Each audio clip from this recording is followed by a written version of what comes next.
Mitra anu Mulia Wilujeng tepang dangu serang acara matuh dongeng enteng pangbeberahmana Mangjaya sapara kanca barinraskeun hanca dongeng nuka tunda carios nyambung judulna nyaeta Keris Titisan Iblis. Ieu dongeng para mitra sadaya karangan Koswara dina bagian ka genep dina akhir bagian kalima urang sami-sami ngabandungan harita teh para wargi Kiburak nyieun reka perdaya gitu diperintah ku nyiwati teh pikeun ngabejaan cenah Nyi Titi parantos teu aya kabur padahal mah para mitra tos aya di kanangna di kanangan bisa atuh para wargi sadaya aduh ieu mah para saya di Pasir Samoja deui Nyi Titi na mung para wargi atuh eta dukun teh nyiptakeun Nyi Titi palsu anu teras memang tos teu aya nyawaan dibalangkeun cenah di hiji junggrang harita Kiburak tulis sigan heueuh para wargi sadaya ngalaporkeun bari jeung rek nulungan mangga urang teraskeun. Sup Mang Suhadma asup ka kamarna disalin heula dina geus kaluarna nepungan ka si Burak manehna geus diganti make pakaian kampret hideung saules jeung calanana sing sarwa hideung. Atuh dina cangkeng nyolegreng bedog keur ngajaga bisi aya naon-naon atawa sakurang-kurangna keur nyacar-nyacar rurungkunan bisi ngahalangan dijajalaneun engke dina waktuna. Sabada pamitan kabi ocoh sakali deui bral bae Mang Suhadma jeung Kiburak ninggalkeun imah Mang Suhadma nu pernah nasisiwetan terus nepunganna ka Ki RT uha jeung Mang Kohir nu kabeneran aya di imah. Mulyana malapur areuweu ngan kabeneran basaneang Jang Darta kalembur Cimariu kabeneran Jang Darta keur eueuh nu aya teh ngan bapana Jang Darta wae nyaeta Mang Adar.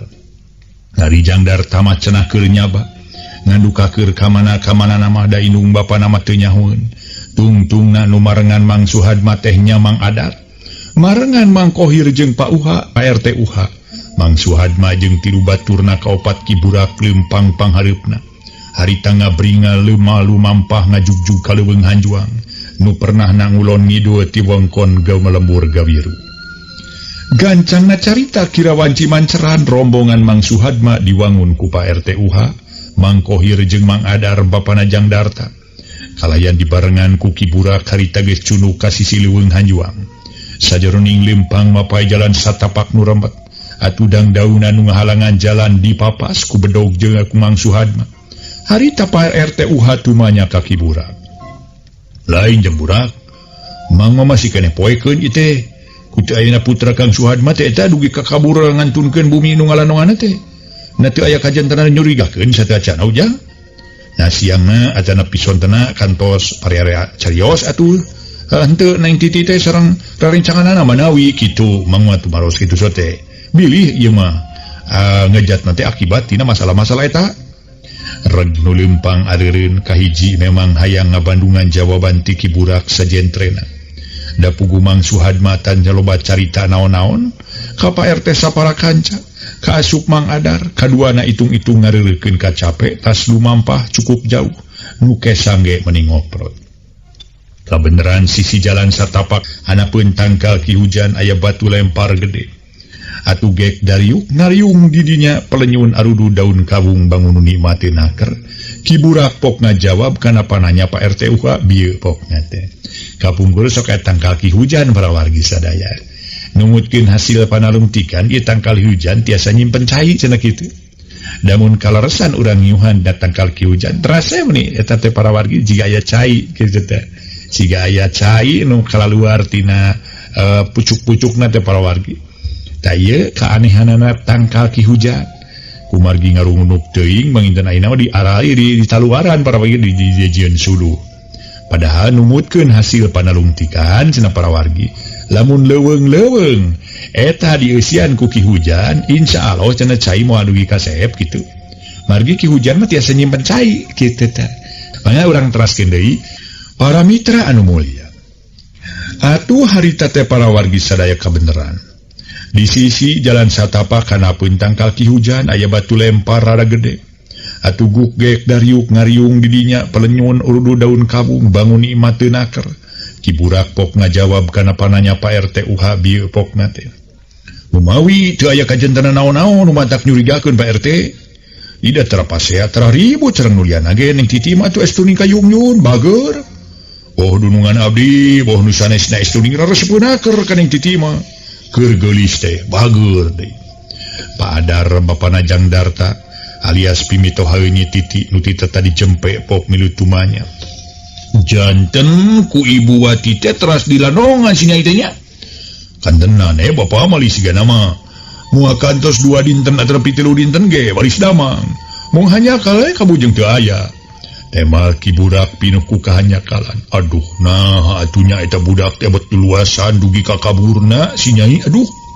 Padar kawas nutumanya ka dirina. Masih mangrupi teka-teki. Yeuh.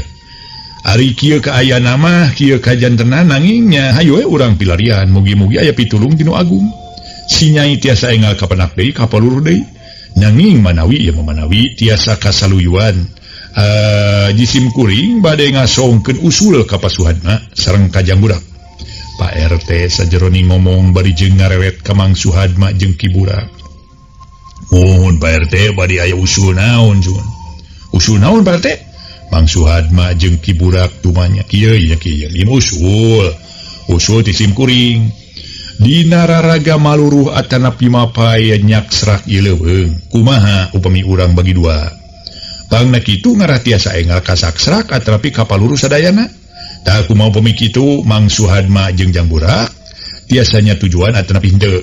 Pak RT ngasongkeun usul nemrakeun pamanggihna. Atuh pugu we satuju akang mah Jang RT. Jawabnya tujuan Mang Suhadma. Abdi ge satuju memang eta ge pamanak Pak RT teh sae pisan. Ki Budak satuju naker. Manehna ngomong bari jeung unggut-unggutan sagala rupa. Kala ti bapa ge satuju pisan sok atuh. Pak RT kumaha-kumaha mah kariprak we. Cing kumaha tah mangabagina Jang RT. Pak Adar jo nanyakeun kumaha dina ngoni ngabagi 2. Kieu ya atunya. Sim kuring sasarengan sareng Jang Kohir kalayan dibaturan ku Jang Budak. Mapai ka beula kaler sedengkeun Pasuhadma sareng Pak Adar kapali kidul kumaha upami kitu satuju. Pak RT bari rutret ka sakur nu ngariung. Satuju pisan. Tema Mang Suhadma sumanget. Kuring ge satuju atuh kitu mah ceuk Pak Adar. Sarerea ngarasanya tujuan moal anu rek mungpang malah siga nu atoh ku ayana harita rombongan dibagi 2 malah supaya gancang dina nggoning neanganana. Jung sarerea narangtung pok Pak RT harita nyarita. Ayo atuh urang mamimitian meungpeung beurang keneh. Mangga Pak RT ngeringan. Tema sarerea dina pamadegan nu sarua sanggeus meunang kasaluyuan kitu mah. Tuluy rombongan dibagi 2 nurutkeun babadamian bieu.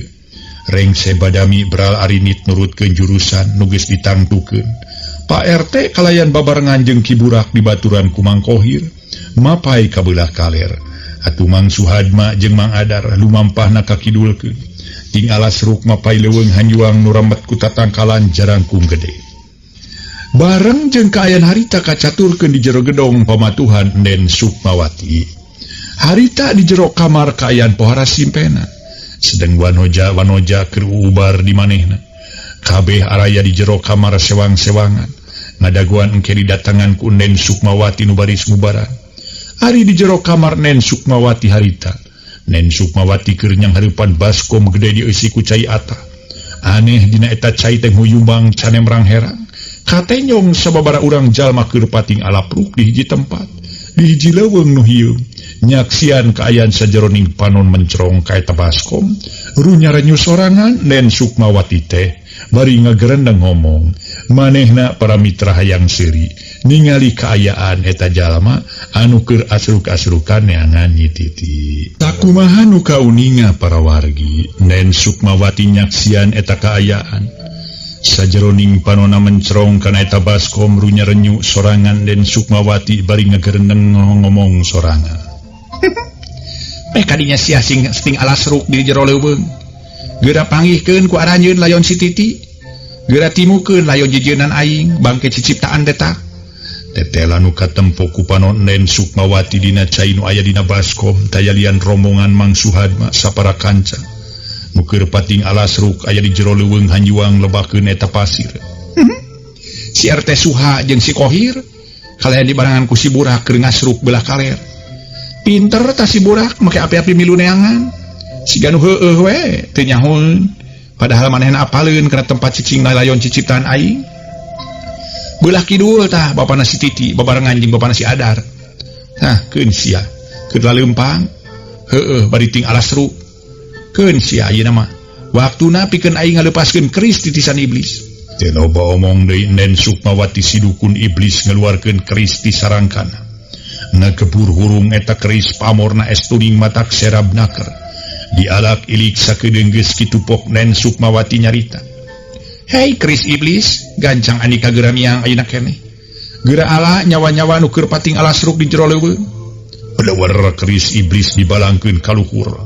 Harita keneh para mitra sakedeung geus eueuh ngablesat ka luhur.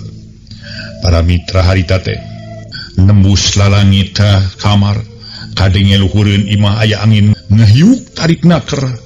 Beuki lila angin ngahiuk teh beuki jauh tug nepi ka lesna pisan teu kadenge deui sorana.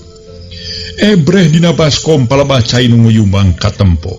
Dina ku diri Nen Sukmawati keris iblis terus ngablesur ngajauhan ngajugjug kalandeuhkeun muru ka leuweung hanyuan.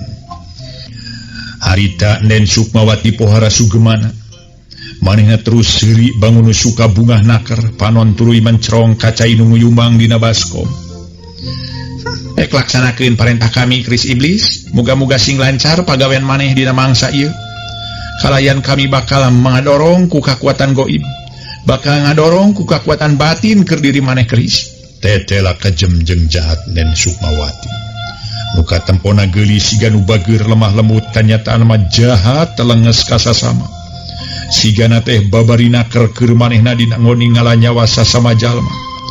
Nen Sukmawati terus cicing harita nyang hareupan. Eta baskom nu dieusi ku cai atah teu incah balilahan manehna hayang ngalalajoanan ti kajauhna. Kumaha ketak jeung lalampahan Ki Burak. Jeung kumaha hasilna eta keris iblis nu kumalaya ngajugjug ka leuweung hanjuang. Urang samper deui kaayaan di leuweung hanyuang 5 jalma keur pating alapruk dina 2 jurusan. Lumampah maju kawetankeun. Ki Burak nu geus apal kana lebah-lebahna nu nalayon ciciptaan harita siga nu nyawe teu nyahoeun. Manehna tuluy leumpang mapai rarembetna marengan marapa mapai nu rarembet marengan Pak RT UH jeung Ki Kohir. Leumpang di jurusan belah kaler sajeroning leumpang Pak RT jeung Ki Kohir taletenaker. Ngeunaan kaya Nyi Titi oge teu poho ngedalkeun kaheran pedah ayeuna sakitu geus lila leumpang becan kapanggih bae neangan Nyi Titi di mana ayana. Jeung Burak, nah yakin Nyi Titi aya di bumi Ibu Wati teh atawa henteu ieu teh? Anda yakin kaburna teh kumaha teh? Ih, puguh teu aya Pak RT. Ku abdi terus dipilarian heula di tonggoh teh, boh di kamar-kamar, boh di pipir sareng di buruan. Kalebet ka kebon kuloneun bumi nanging da teu kapenak janten ageng kamungkinan Nyi Titi teh kabur ka dieu nu ditujuna. Da panginten emutanana ngarah henteu aya nu tiasa nyusul ari ka dieu mah. Panjang lebar Ki Burak mere jawaban nu mata kaharti keur dirina Pak RT. Ngaso heula para wargi sadaya, ngaso heula ngaso.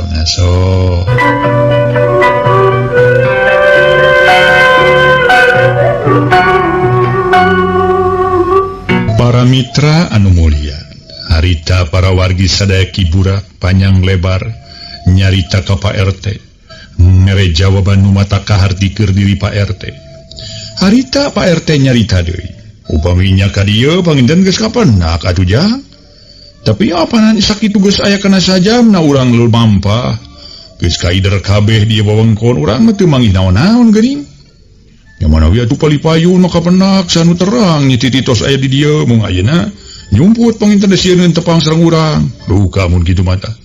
Temal Pak RT ponok bari panon mah terus ngulincer nempoan sakuriling tempat nu kaliwatan. Hawa tos we ke Kang Suhad mah poe teu kapenak deui teh lah Pak RT. Mangko hieu milu ngomong ditujukeun ka Pak RT nu kenceunana. Karunya kumaha ari mang tanya Pak RT tumanya. Nya hawa tos we kagungan putra teh apan mung hiji-hijina kari-kari ayeuna beteu aya. Kumaha mun teras leungit panginten moal cios nikahkeun Nyi Titi ka Jang Darta teh. Sedengna katingali ku sadayana ge.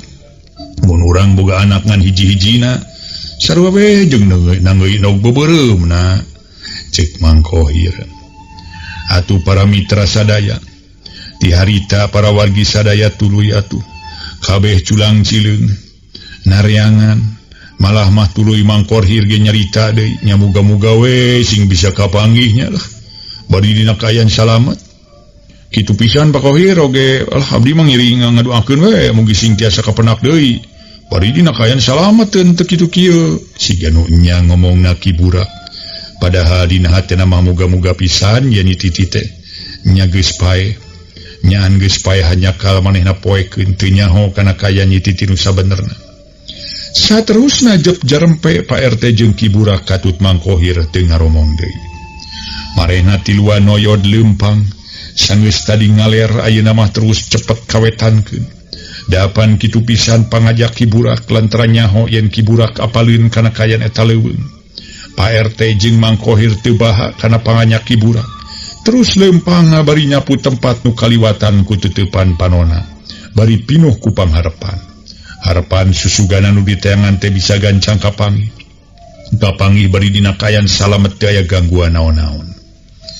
Di belah kiduleunana Mang Adar jeung Mang Suhadma masih kene jongjon leumpang reneng bari nigas tatangkalan leutik nu kahalangan jalan. Sanggeus tadi leumpang idul ayeuna cepet kawetankeun. Da pugu ditungtung kulon apan tadi ngamimitian asup. Sajroning laleumpang Mang Adar jeung Mang Suhadma bari jongjon ngarobrol itung-itung usir rasa capek jeung keung. Taya deui nu jadi bahan obrolan lintang Nyi Titi nu kiwari keur diteanganana. Itu ketiga kabur teh si Nyai lah Kang Suhadma. Padahal cepun anak nen Sukmawati teh nu baris ngalandonganana jalma bager cenah. Cek Mang Adar bari jongjon leumpang. Pugu ge mata keran apana si Ujang, be. Nepi ka kieu leuheung mun aya dina kasalametan. Kumaha mun manehna kapahung bari teu apa jalan atau kumaha mun manehna perlaya ditekuk ku bangsa sato leuweung. Dicekuk maung dipacok orai condona bat maruring ka kulupun menepi ka kajadian kitu teh duh. Tembal Mang Suhadma nyangka nu lain-lain ngomong make jeung dumareuda kumaneuar sagala. Gancang dibeberah ku Mang Adar. Ulah ka mana wae atuh kagungan sangkian teh Kang lah. Eta urang doakeun we muga-muga si Nyai dina kasalamatan ulah nepi ka ngalaman kajadian kitu palias teuing. Asa jauh kana pisalameteun mun nilikayan ieu patempatan sakira rembetna sakieu buni nama Yadar. Aduh karunya ka si Ujang we nepi ka teu laksana teh be mangkaning si Ujang sakitu belana sakitu nyahana ka si Nyai. Dijajabkeun ka dukun Sukmawati. Apan ku si Ujang si Nyai atuh geus kedal ucap cenah.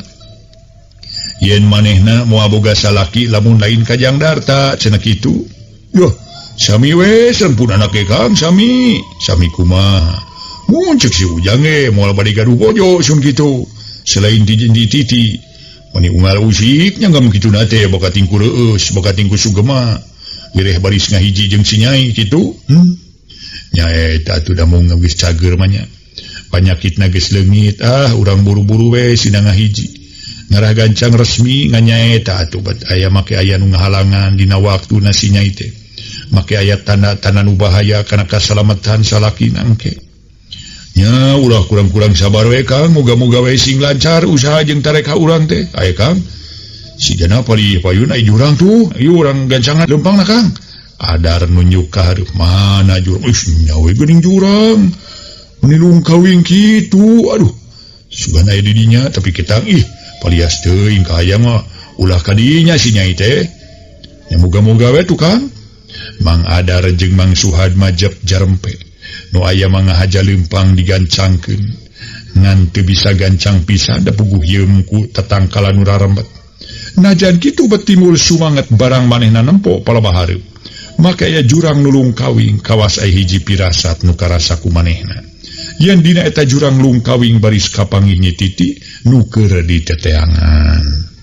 Ngaso heula para mitra sadaya, ngaso heula ngaso.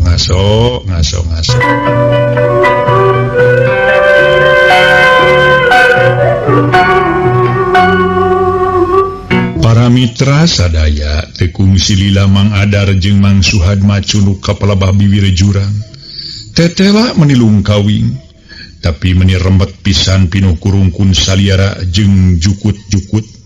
Pacampur jeung jukut papaitan katamah kurungkun kirinyu. Reg duanana eureun panon babarengan mencerong ka handap terus silih reret.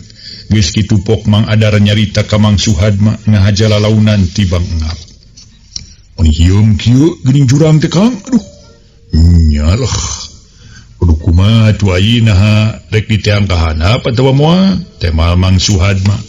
Sarua jeung Mang Adar. Tetela harita teh para mitra sambo bingung. Uka atunya temal Mang Adar kalaka culang cileung. Kumaha upami ngageroan batur atuh ieu? Hayang nyaho jang burak jeung Pak RT katut Ki Kohir palih mananya. Nyatu urang geroan heula ku abdi. Susuganan tetepi ti urang kalayan kersaeun ka dieu. Tah kitu we maksud akang ge lah. Geus kitu mah gero Mang Adar ngageroan tarik naker. Sora meuni melewung bubuhan aya di jero leuweung. Yang burak, Pak RT. Yang Kohir, palih mana jang? Teu kudu ngageroan dua kali harita keneh kadenge anu nemalan beulah kaler. Yo abdi mah di dieu palih kaler. Ki burak nemalan. Kumaha nya aya naon cenah di dinya? Sora Pak RT ngagorowok nanyakeun aya naon gancang Mang Adar nemalan. Palih dia aya jurang lung kawing jeung hieum. Wong bisa maka dari ieu geura ieu urang teang ka handap yuk. Kantosan sekedap. Ki burak nemalan haget naker. Atuh geus kitu majep jarempe. Mang Adar jeung Mang Suhadma teu ngageroan deui. Nu nyata mah gog cingogo duanana bari panitipna manco ka handap. Ka palabah jurang nu hieum tur lung kawing. Torojo lain nu datang si horeng Ki Burak, Pak RT jeung Mang Kohir geus anyog ka dinya. Atuh Mang Adar jeung Suhadma lain deui atoheunana. Ku ayana geus disampeurkeun ku baturna teh. Kabeneran rajegna rangtung bari panon kabeh manco ka palabah jurang nu lung kawing. Torojo lain nu datang si horeng Ki Burak, Pak RT jeung Mang Kohir geus anyog ka dinya. Atuh Mang Adar jeung Suhadma lain deui atoheunana. Ku ayana geus disampeurkeun ku baturna teh. Kabeneran rajegna rangtung bari panon kabeh manco ka palabah jurang nu lung kawing. Waktosna kabujeng seep di para mitra sadaya.